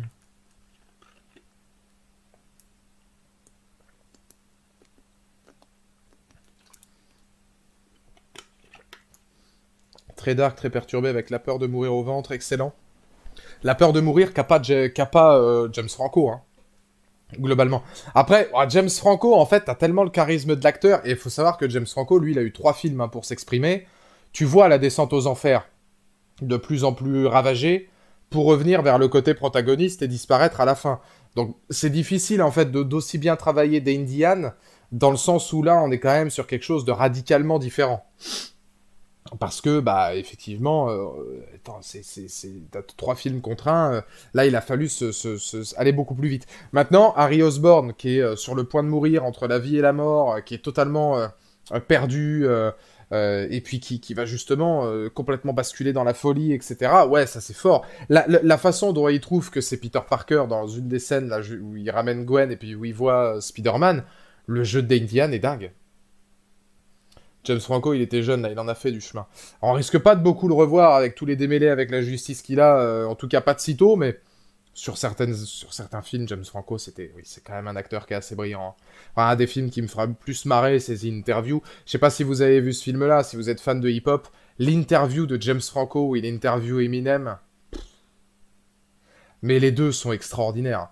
James Franco, il est tellement incroyable, et Eminem. Enfin, en gros, c'est une interview où James Franco, Eminem fait une ultime révélation dans un plateau de télé de James Franco pour dire qu'il est gay. Et alors là, tu vois James Franco qui sait qu'il a... Hein? Quoi? Tu veux dire par gay que Ouais, tu veux dire que... Et, c'est hyper fandard parce que l'autodérision d'Eminem, elle est trop drôle. Et puis alors, James Franco, quand il joue cette scène-là, c'est magnifique. C'est magnifique. J'ai regardé Shang-Chi il y a quelques jours sur Disney+, c'est sympathique, mais sans plus, dans la moyenne, quoi. Il est déjà sur Disney+, Shang-Chi? Mais non. Ou alors vous avez 14 mois d'avance sur le Disney+, belge ou... Attends, il est déjà sur Disney+, Shang-Chi. Ou t'as le Disney+, t'as le Disney+, US? Attends, parce qu'ils ont juste Ant-Man et la Guêpe, là. À la une, les légendes. Comment t'as fait pour le voir partout sauf ici? Ah ouais, donc du coup, non, mais c'est peut-être justement le Disney Plus belge, il est peut-être différent du Disney Plus français. Donc vous avez déjà accès à Shang-Chi. Ah la vache, c'est quasi en temps réel. On m'a dit du bien de Hawkeye aussi, faudra que je regarde un petit peu ce qu'il en est. En fait, Hawkeye, je vais peut-être regarder, parce que je crois que c'est une série qui est courte. Il y a combien d'épisodes à Hawkeye? 6, 8? Je me souviens plus. Et comme ça se passe en période de Noël, bah, regardez ça en période de Noël, c'est très con, mais ça peut complètement me séduire. 6 épisodes? Ah, il y a moyen qu'Hawkeye je regarde. Par curiosité, j'en ferai pas de critique. Peut-être en live pour vous donner mon avis. Mais s'il y a que 6 épisodes, c'est jouable. Bah oui, 6 épisodes, ils vont s'arrêter. Ça sort tous les combien? Parce que s'ils font tous 6 épisodes, je pense qu'ils vont s'arrêter pour Noël. Ça devrait sortir... je crois que c'est lundi que ça sort, non? Donc à mon avis, le 20, c'est terminé. Donc ils vont sortir ça pour la semaine de Noël. Ouais, c'est bien vu. En Belgique, c'est plus rapide. On a aussi The Walking Dead qui sort direct. D'accord, ok, ouais. C'est cool d'être en France. On se marre, en tout cas. Tous les mercredis. Bah voilà, donc tous les mercredis, là, ils ont sorti 2. Donc le premier sera le 3, 4, 5, 6. Et le 6 sortira le 22 décembre pour les fêtes de Noël. C'est bien vu, ouais. C'est bien vu. Mais je vais sûrement regarder ça, par curiosité, pour Jérôme Powells, et puis évidemment pour voir un petit peu ce qu'il en est de ce truc hivernal. Disons que la bande-annonce avec It's the Most Wonderful Time in the World, je trouvais ça cool. Il y aura peut-être le caïd dans Hawkeye. On me l'a dit en plus, ça, qu'apparemment, ouais, il parlait des... comment ça s'appelle? Le caïd, le truc de la pègre, là. Comment ça s'appelle, l'association? J'allais dire l'association des gangsters, mais c'est pas ça du tout. Les trucs de la pègre, là, comment ils ont donné ce nom-là? Attends, j'en parlais avec Grimes hier, en plus. Non mais Wilson Fisk, le caïd, oui, mais le nom du groupe dans lequel il pourrait figurer dans Hawkeye. La main? Ah non, c'est pas le nom qu'on m'a donné. Le syndicat du crime, je crois. Y a pas un truc dans ce genre-là? Il me semble qu'il m'avait dit ça. On va parler du syndicat du crime. Est-ce que le caïd fait pas partie d'un truc qui s'appellerait le syndicat du crime? Parce que c'est de ça dont on parlait hier avec Grimes. Oui, la main, je connais. La main, on l'avait déjà étudié. Le groupe des survêtres rouges, voilà, le groupe des communistes. Et c'était effectivement ça. Non, ça, c'est chez DC. Ah ouais? Le syndicat du crime, c'est chez DC? Ah bah putain, attends, pourquoi il m'avait dit... pourquoi? Je crois que Grimes, il m'avait dit ça. Le syndicat du crime.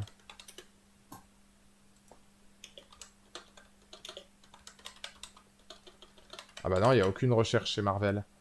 Le syndicat du crime. Ah bah ouais, non, c'est des super vilains de DC. Bon, alors, c'est peut-être moi qui confonds. Soit c'est moi qui confonds, et dans ce cas-là, c'est un autre nom qui m'a donné. Parce que ça m'est revenu comme ça. Soit on a confondu avec DC, mais enfin, il y avait une thématique, en tout cas, autour du caïd, où il allait rejoindre une espèce de groupe, etc. Mais alors là, j'ai pas la mémoire des dates. En tout cas, je savais que le caïd allait très probablement figurer dans Hawkeye, puisqu'on m'en avait pas mal parlé. Et je suis, bah, du coup, extrêmement curieux. Ce sera toujours la même chose. Je veux pas que Wilson Fisk soit rebooté. S'il est dans Hawkeye, je veux que ce soit avec le travail qui a été fait chez Netflix. Mais on sait très bien que c'est impossible.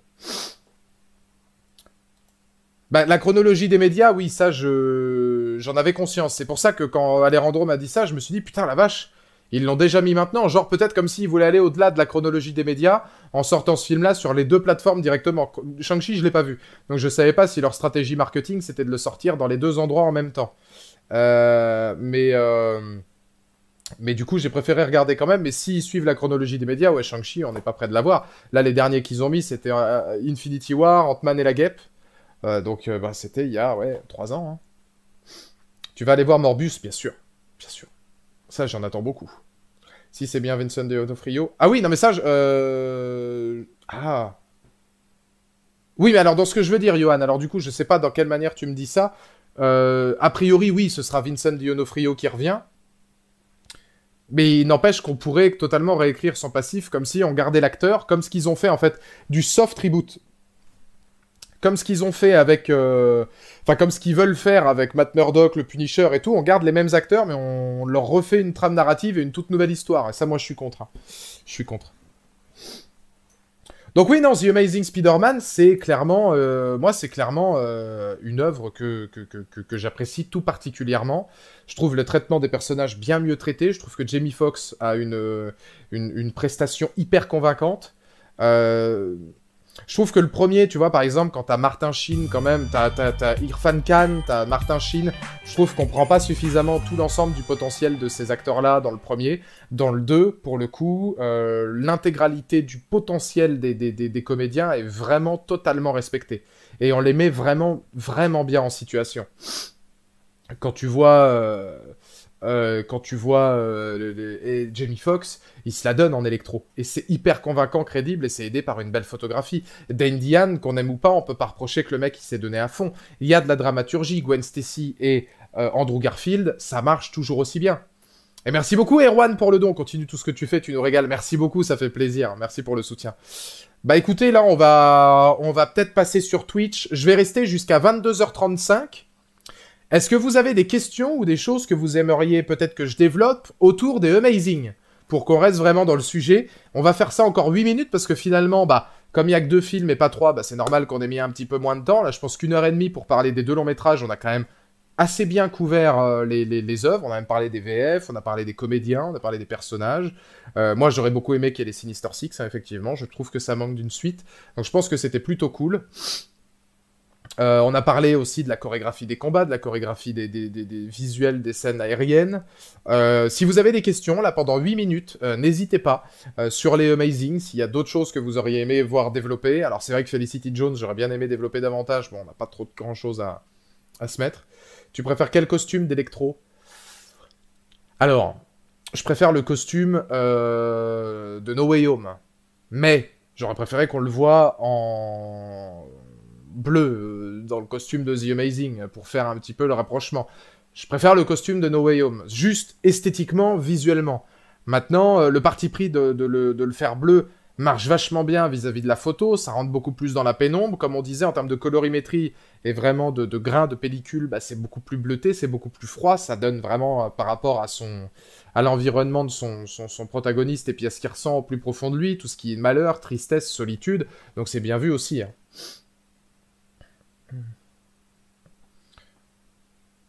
Aurais-tu voulu la voir en Black Cat? Un petit clin d'œil?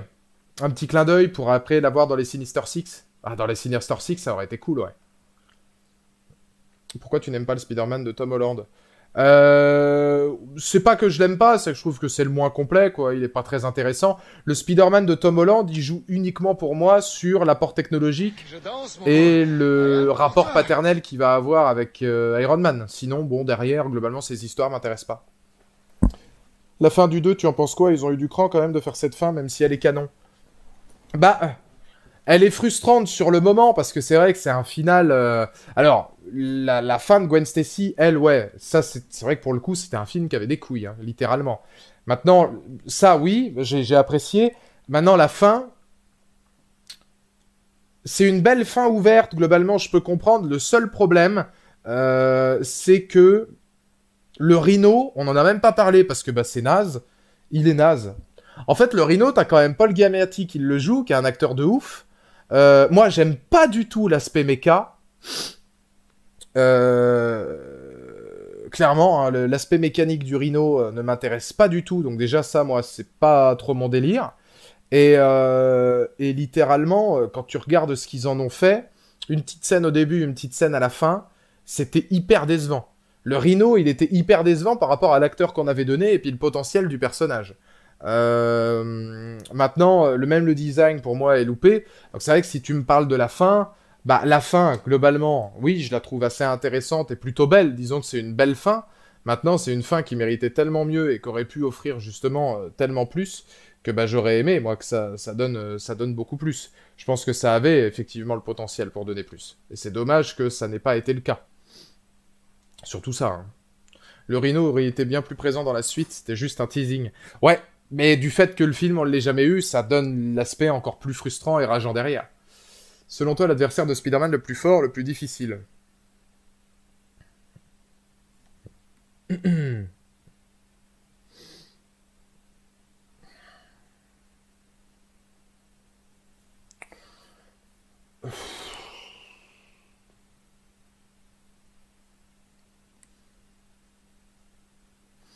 J'aurais dit Carnage.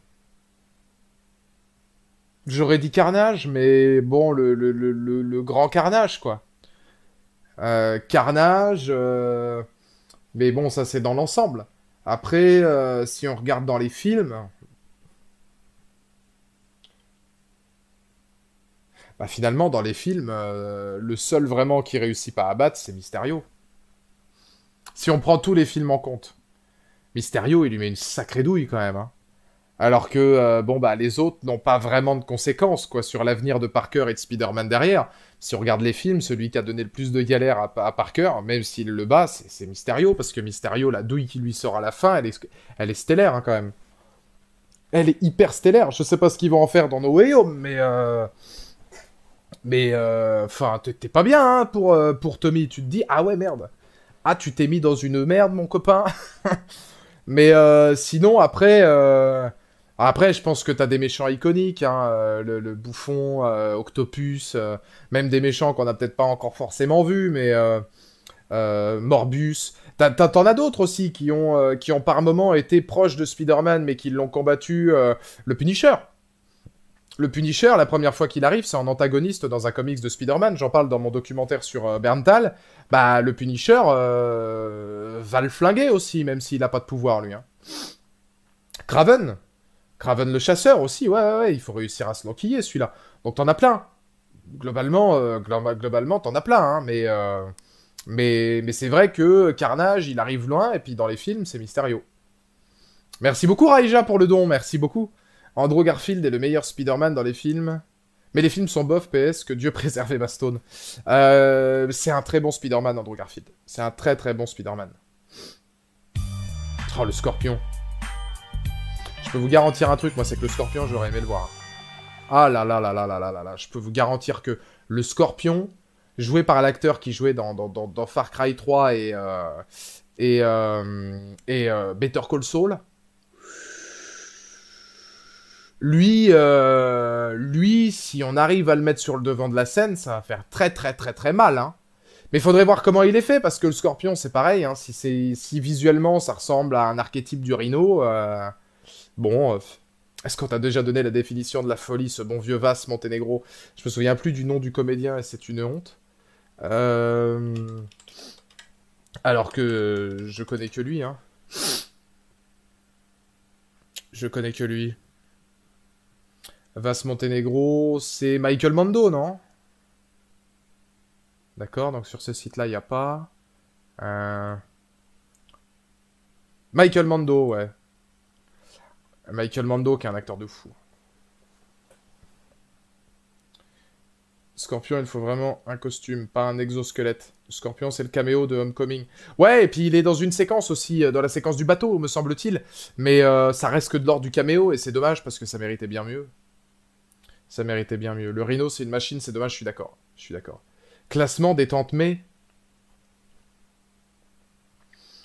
Alors là, difficile de me poser une question sur un personnage dont j'en ai à ce point rien à foutre. Parce que l'ensemble... Même Aurel, il me l'a dit hier. Il me dit, attends, t'as pas aimé Tante May, là, dans les films de Toby? Putain, pourtant, le personnage est cool, l'actrice... Et moi, je vais vous dire, clairement, Tante May, Oncle Ben, j'en ai rien à taper. Mais tous, hein. Tous. Hein. Un grand pouvoir implique de camps de responsabilité. À la rigueur, peut-être le premier Ben Parker. Mais sinon, les personnages, à part pour le traitement qui vont servir pour Spider-Man ensuite, j'en ai jamais rien eu à foutre. Dans la prochaine trilogie, elle aura 15 ans. Ah, mais puis Spider-Man en aura 12. C'est vrai que, ouais, là, maintenant, ils sont en mode un petit peu MILF. Hein. On va pas se mentir, mais disons que c'est plus Tante May, c'est Tante MILF. Et tu te dis, bon... Ouais, vous touchez une autre partie du public, hein, là, clairement. Hein. Chez d'autres spectateurs, mais on le voit à la fin avec le vautour. Mais je crois que dans Homecoming, on le voit effectivement en scène post-générique, mais il me semble qu'il a une scène aussi sur le bateau. Le Scorpion. Pas en Scorpion, mais juste le personnage. Je suis quasiment certain qu'on le voit avant, hein, sur la scène, sur le bateau, Michael Mando. Et c'est pour ça, justement, qu'il se retrouve en prison derrière. Vas, meilleur antagoniste de tous les multivers, pourtant il apparaît pas beaucoup dans Far Cry 3. Ah, il est ouf, hein. Ah, il est... Ouais, non, il est très très très très fort. Je pleure tout le temps quand Oncle Ben se fait canner. Ah, le premier, oui, le premier Oncle Ben, c'est vrai que globalement, la fin est impactante. Pour Tobey Maguire, même si ça a fait un mème derrière, c'est quand même hyper puissant. Puis tout ce qui se passe derrière sur l'ensemble de la trilogie, le troisième revient là-dessus, ouais, c'est fort. Maintenant, c'est vrai que Tante May, je m'en foutais un peu, puis alors les suivants, pareil. Et pourtant, c'était Martin Sheen. Et puis alors, Homecoming, bon bah Ben, il est déjà plus là, et puis la Tante May, bon bah ouais, voilà, oui. Ouais, c'est une Tante MILF, quoi. C'est une Tante MILF. Mais globalement, à part, globalement, le tout petit... la toute petite amourette qu'elle pourrait avoir avec Jon Favreau, je vois pas vraiment l'intérêt du personnage, Donc voilà, écoutez, est-ce que ce live spécial The Amazing Spider-Man 2 vous a plu?